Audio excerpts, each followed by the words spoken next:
Hello students, I welcome all of you on my YouTube channel Education Highway. Today we are going to read direct and indirect speech. I am Satyaprakash Shukla. वक्ता के कहे हुए शब्द को दो प्रकार से प्रकट किया जा सकता है। वक्ता मीन्स स्पीकर यानी कि बोलने वाला। बोलने वाले के कहे हुए बात को दो प्रकार से लिखा जा सकता है या कहीं पर बताया जा सकता है। तो पहला क्या है, डायरेक्ट है, और दूसरा क्या है, इनडायरेक्ट है। डायरेक्ट क्या है, जब हम वक्ता के शब्द को ज्यों का त्यों कह देते हैं। जैसे किसी ने आपसे कोई बात कही और उसको आपने वैसे का वैसे कह दिया या वैसे का वैसे लिख दिया, तो उसका मतलब हुआ डायरेक्ट स्पीच, यानी कि सीधे सीधे बात को कहना। जैसे ही said I am going to Mumbai, उसने कहा कि वह मुंबई जा रहा है। तो यहाँ पर इस बात को आप इन्हीं शब्दों में बिना कोई परिवर्तन किए कहीं पर लिख दें या इसको कह दें, किसी को बता दें, तो ये क्या हुआ, डायरेक्ट स्पीच हुआ, प्रत्यक्ष वाक्य हो गया ये। ठीक है। और दूसरा है इनडायरेक्ट स्पीच। इनडायरेक्ट स्पीच क्या होता है, जब हम वक्ता के शब्द का सारांश प्रकट करते हैं तो उसे इनडायरेक्ट स्पीच कहते हैं। जैसे ही said that he was going to Mumbai, उसने कहा कि वह मुंबई जा रहा था। तो यहाँ पर भाव बदल गया, सारांश आपने उन बातों का बताया। ठीक है। तो इसको अगर आप इस तरह से कहते हैं तो यह इनडायरेक्ट यानी कि परोक्ष कथन हो गया, इनडायरेक्ट स्पीच हो गया। अब डायरेक्ट और इनडायरेक्ट स्पीच का एक सामान्य नियम है कि इनडायरेक्ट स्पीच में इन्वर्टेड कामाज का प्रयोग नहीं होता है। कभी भी हम कहीं पर इनडायरेक्ट स्पीच लिख रहे होंगे तो इन्वर्टेड कामा का प्रयोग नहीं करेंगे। डायरेक्ट नरेशन या डायरेक्ट स्पीच के दो भाग होते हैं। कौन कौन से भाग होते हैं? पहला होता है रिपोर्टिंग वर्ब और दूसरा होता है रिपोर्टेड स्पीच। मेरी बातों को ध्यान दीजिएगा कि डायरेक्ट स्पीच में दो भाग होते हैं। रिपोर्टिंग वर्ब एक होता है, रिपोर्टेड स्पीच दूसरा होता है। अगर आप इनको समझ लिए तो इनडायरेक्ट बनाना आपके लिए बहुत आसान हो जाएगा। रिपोर्टिंग वर्ब क्या है, इसको जानें। वक्ता बात को जिस फाइनाइट वर्ब से कहना प्रारंभ करता है, यानी कि स्पीकर अपनी बात को कहने के लिए जिस वर्ब का प्रयोग करता है उसी को रिपोर्टिंग वर्ब कहते हैं। या ऐसे समझ लीजिए कि इन्वर्टेड कामाज के बाहर जो सेंटेंस लिखा होता है वो रिपोर्टिंग वर्ब होता है। ज़्यादातर रिपोर्टिंग वर्ब जो है इन्वर्टेड कामा के बाहर और उसके बाएं तरफ होता है, यानी कि शुरुआत में होता है। तो वो क्या है, रिपोर्टिंग वर्ब है। जैसे ही सेड, उस वाक्य में क्या था, ही सेड। तो ही सेड क्या है, सेड वर्ब है, फाइनाइट वर्ब है, ये रिपोर्टिंग वर्ब कहा जाएगा। रिपोर्टिंग वर्ब सदैव says, said, tell, told, ask, asked, tells से शुरू होता है। यानी कि रिपोर्टिंग वर्ब में सदैव यही वर्ब आएगा, सेज आएगा या सेड आएगा, टेल्स आएगा, टेल आएगा या टोल्ड आएगा, आस्क या आस्क्ड आएगा। अगर प्रेजेंट इंडेफिनिट में कोई सेंटेंस लिखा है सिंगुलर वर्ब तो आस्क भी हो जाएगा। ठीक है। और रिपोर्टेड स्पीच क्या है, इसको पहचाने। जो कुछ वक्ता द्वारा कहा जाता है उसे रिपोर्टेड स्पीच कहते हैं। सबसे पहले तो ये इसकी परिभाषा हुई। पहचानेंगे कैसे? रिपोर्टेड स्पीच हमेशा इन्वर्टेड कामाज के अंदर लिखा होता है। ठीक है। रिपोर्टेड स्पीच कभी भी बिना इन्वर्टेड कामा के डायरेक्ट मोड में नहीं लिखा जाएगा। जब हम इनडायरेक्ट बना रहे होंगे तब तो हटा देंगे, लेकिन हमेशा वो इन्वर्टेड कामा के अंदर ही रहता है अगर डायरेक्ट मोड में है। अब डायरेक्ट से इनडायरेक्ट बनाने के सामान्य नियम इस प्रकार हैं। डायरेक्ट स्पीच में इन्वर्टेड कामाज को हटा देते हैं, इनडायरेक्ट स्पीच में इन्वर्टेड कामाज को हटा देते हैं। जब हम इनडायरेक्ट स्पीच बना रहे होंगे तो पहला इन्वर्टेड कामा हट जाएगा। दूसरा क्या है, रिपोर्टिंग वर्ब के बाद जो कामा का प्रयोग किया जाता है उसको हटा देते हैं इनडायरेक्ट बनाते समय। तीसरा, रिपोर्टिंग वर्ब का टेंस कभी नहीं बदलता। रिपोर्टिंग वर्ब जिस टेंस में होगा, यानी कि इन्वर्टेड कामा के बाहर जो रिपोर्टिंग वर्ब होता है उसका कभी भी टेंस नहीं बदलता है।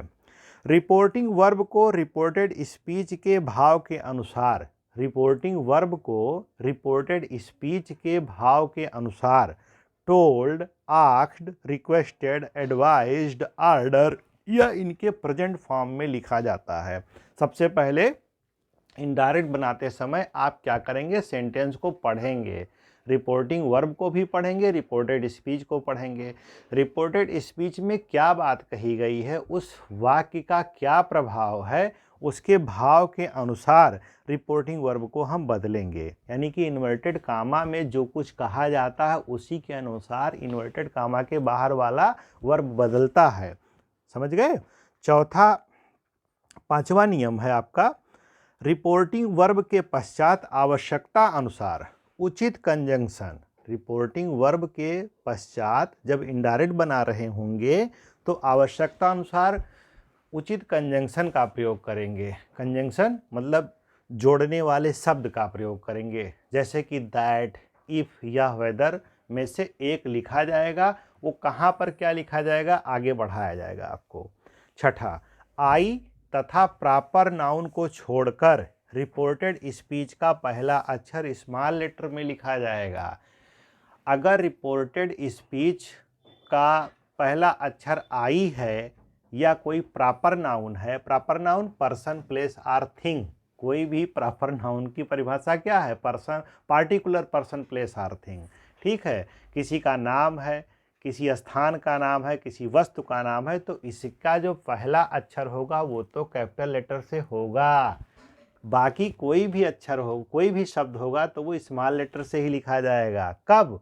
इनडायरेक्ट बनाते समय। जब हम इनडायरेक्ट बना रहे होंगे तो आई या प्रॉपर नाउन को छोड़ करके सभी चीज़ों को स्मॉल लेटर में लिखेंगे। सातवां नियम है कि काल, सर्वनाम तथा समय अथवा स्थिति की निकटता सूचक शब्द में परिवर्तन किया जाता है। यानी कि टेंस में परिवर्तन होता है, प्रोनाउन में परिवर्तन होता है इनडायरेक्ट बनाते समय, और निकटता सूचक शब्दों में भी परिवर्तन होता है। Nearness of the time, position जो शब्द दिखाते हैं, जैसे नाउ का देन हो जाएगा, ठीक है, एगो का बिफोर हो जाएगा, वो मैं आगे आपको सिखाऊंगा। नेक्स्ट है अर्थ की दृष्टि से सेंटेंस 5 प्रकार में बांटा गया है। सेंटेंस के कितने प्रकार होते हैं? मूलतः 4 ही होते हैं। यहाँ पर मैं आपको 5 इसलिए बता रहा हूँ क्योंकि इनडायरेक्ट बनाते समय 5 प्रकार से इनडायरेक्ट के सेंटेंस के आधार पे बनाया जाता है। पहला है, आपने सीखा होगा, असर्टिव सेंटेंस। दूसरा, इंट्रोगेटिव सेंटेंस। असर्टिव सेंटेंस ऐसे ही सीख लेते हैं जब हम वक्ता के बात को सीधे सीधे कह देते हैं, केवल एक सूचना मिलती है, वो असर्टिव सेंटेंस होता है। या ऐसे कह सकते हो, assertive sentence that expresses any statement. ठीक है। इंट्रोगेटिव सेंटेंस वह सेंटेंस होता है जिसमें किसी से कोई प्रश्न पूछा जाए, अ sentence that ask any question. Imperative sentence में क्या होता है, किसी से प्रार्थना की जाती है या आदेश दिया जाता है, a sentence that expresses any request or ordered. Optative sentence क्या होता है, इसमें सद इच्छा व्यक्त की जाती है या श्राप दिया जाता है, a sentence that expresses good wishes or curse. Exclamatory sentence ऐसे सेंटेंस होते हैं जिनको सुनने से विस्मय होता है, ठीक है, और मार्क ऑफ एक्सक्लेमेशन लगा हो। मार्क ऑफ एक्सक्लेमेशन क्या होता है, पूर्ण विराम जैसे होता है और नीचे बिंदी रखी रहती है, तो वो मार्क ऑफ एक्सक्लेमेशन है। तो अ sentence that expresses strong feeling of the heart is called exclamatory sentence. तो ये 5 प्रकार के सेंटेंस होते हैं। नेक्स्ट है, नरेशन के परिवर्तन में इन का ध्यान रखना आवश्यक है। जब हम नरेशन में बदल रहे होते हैं, इनडायरेक्ट बना रहे होते हैं, तो इनका ध्यान रखना आवश्यक है कि कौन सा वाक्य किस सेंटेंस फॉर्म में है। अगर आपने मेरे सेंटेंस फॉर्म वाले चैप्टर को नहीं पढ़ा है तो प्लेलिस्ट में जा कर के मैंने आपको sentence, kind of sentence, part of sentence, subject, predicate of, qualifier, determiner, ये सब पढ़ाया है, वहाँ से आप पढ़ लें, तब ये ज़्यादा समझ में आएगा। ठीक है। तो इनका ध्यान रखना आवश्यक होता है, नियम अनुसार ही बदला जाएगा। अगर आप रिपोर्टेड क्या कहते हैं, स्पीच को बदलना चाहते हैं इनडायरेक्ट में, तो सेंटेंस को आप पढ़ें और ये समझने का प्रयास करें कि इनका क्या मोड है, ठीक है, तब आप बदल पाएंगे। असर्टिव सेंटेंस, अब हम इनडायरेक्ट बनाना सीखने जा रहे हैं असर्टिव सेंटेंस का। असर्टिव सेंटेंस होता क्या है, इन वाक्यों के द्वारा किसी बात का ज्ञात होना होता है।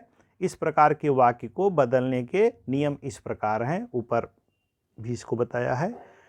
टेंस में परिवर्तन संबंधी नियम, यहां से देखें, यदि रिपोर्टिंग वर्ब वर्तमान में या भविष्य में हो, यदि रिपोर्टिंग वर्ब प्रेजेंट टेंस में हो या फ्यूचर में हो, तो रिपोर्टेड स्पीच के वर्ब के टेंस में किसी प्रकार का परिवर्तन नहीं होगा। असर्टिव सेंटेंस वाले वाक्यों को आप सीख लें। यहाँ पर यह कहा गया है कि अगर रिपोर्टिंग वर्ब आपका प्रेजेंट टेंस में है या फ्यूचर टेंस में है, अब प्रेजेंट टेंस का मतलब उसके सारे पार्ट हो गए, present indefinite continuous, perfect, perfect continuous, future के भी सारे पार्ट हो गए। तो रिपोर्टिंग वर्ब यदि प्रेजेंट या फ्यूचर में है तो रिपोर्टेड स्पीच में कोई परिवर्तन नहीं होगा, केवल दैट लगा करके वाक्य को जोड़ देंगे, ठीक है। जैसे राम सेज, राम सेज, ठीक है, Hari has gone to Agra, indirect में क्या बनेगा, Ram says that Hari has gone to Agra. दूसरा वाक्य, Sohan will say Asha is very intelligent, indirect में क्या बनेगा, Sohan will say that Asha is very intelligent. Will कौन सा टेंस है, बिल या सेल लगा हो तो फ्यूचर टेंस होता है। तीसरा वाक्य, he has said to me, he has said to me, ये रिपोर्टिंग वर्ब है और किस टेंस में है, प्रेजेंट परफेक्ट में है, हैज का प्रयोग हुआ है, तो रिपोर्टेड स्पीच में कोई परिवर्तन नहीं होगा। Ravi will join to the camp, indirect क्या बनेगा, he has told me that Ravi will join the camp. आगे है चौथा वाक्य है, Sohan says to his sister, ये सेज लिखा है तो कौन सा टेंस है, प्रेजेंट इंडेफिनिट का सिंगुलर फॉर्म है, ठीक है।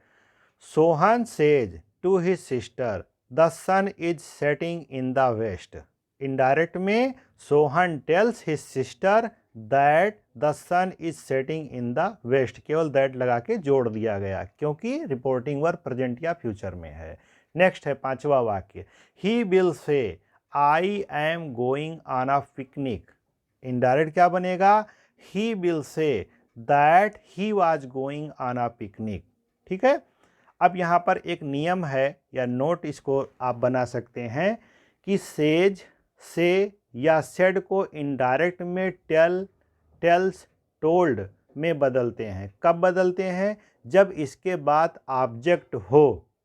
यदि जैसे आप डायरेक्ट पढ़ रहे हैं, से है, सेज है, सेड है, इसके बाद कोई ऑब्जेक्ट आया हो तब हम इसको टेल, टेल्स, टोल्ड में बदल देंगे। और अगर ऑब्जेक्ट नहीं है तो हम इसको नहीं बदलेंगे, से का से ही रहेगा, टेल का टेल ही रहेगा, सेड का सेड ही रहेगा। ऑब्जेक्ट होगा रिपोर्टिंग वर्ब के बाद तो से का सेज हो जाए, से का क्या हो जाएगा, टेल हो जाएगा, सेज का क्या हो जाएगा, टेल्स हो जाएगा, सेड का क्या होगा, टोल्ड हो जाएगा, ठीक है। थैंक यू, आज की क्लास यहीं ख़त्म करते हैं। आप कमेंट करके मुझे ज़रूर बताएं कि मेरा ये प्रयास आपको कैसा लगा। मिलता हूँ इसी तरह से अगली कक्षा में।